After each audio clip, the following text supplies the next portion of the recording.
Rohit is saying, is it a thing for the startup to be in debt for the first 5 years and capture the market, and then after that start, then they make money? Yeah, so it all depends, Rohit. That's a great question. So people are usually either a growth investor or a value investor. And it's like religion. These people think very, very differently. And so value investors are people that want companies to be profitable today. And these companies are usually pretty cheap. Growth investors don't want the company to be profitable for many years because they want them to invest the profits or potential profits they would have made into hiring more salespeople to sell more of their product, hiring more engineers, for example, to make more of the product, spending more in R&D, kind of like Jeff Bezos is brilliantly done with Amazon. So growth investors love Amazon. I've loved Amazon forever because I'm a growth investor. Value investors hate Amazon, and they always have, because they think, oh my God, it's too expensive, that's ridiculous.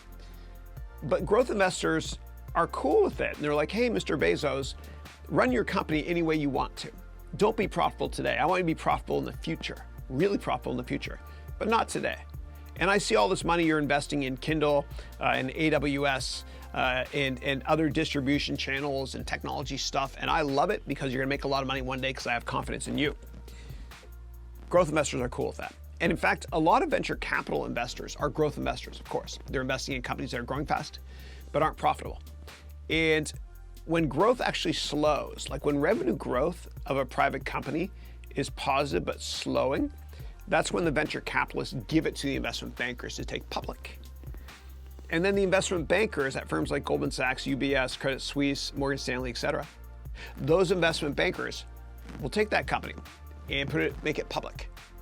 And then people that invest in stocks that are growth investors will buy it, and they don't care usually if the company's not profitable in the first 1 or 2 years.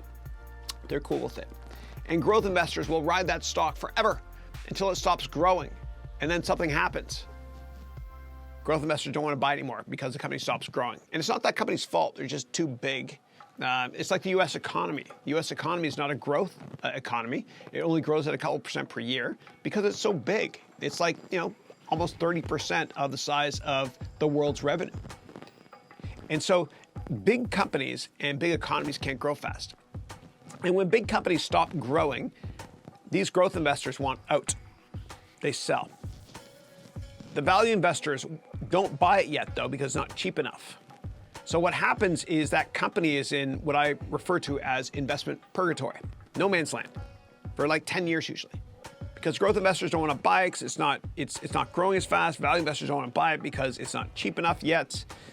And what happens is it kind of trades sideways. Don't ever invest in a company that is in between growth and value investors. And what happens eventually is the way to speed up that process to get value investors to buy it is activist investors will start buying, like private equity firms, like Carl Icahn.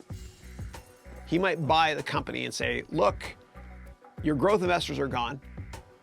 You have too many expenses here.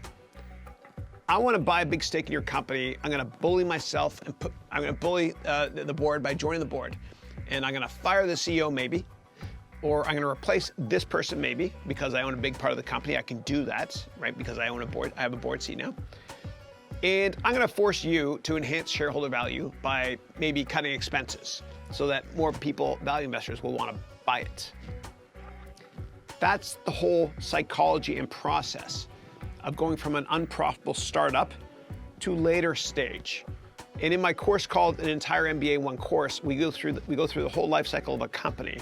And you recall towards the end of that course, at the end of the life cycle of that company, hypothetically speaking, I put a picture of a shark up and I say blood in the water. And that's when private equity firms will come in, change the company, and make it more attractive for certain types of shareholders.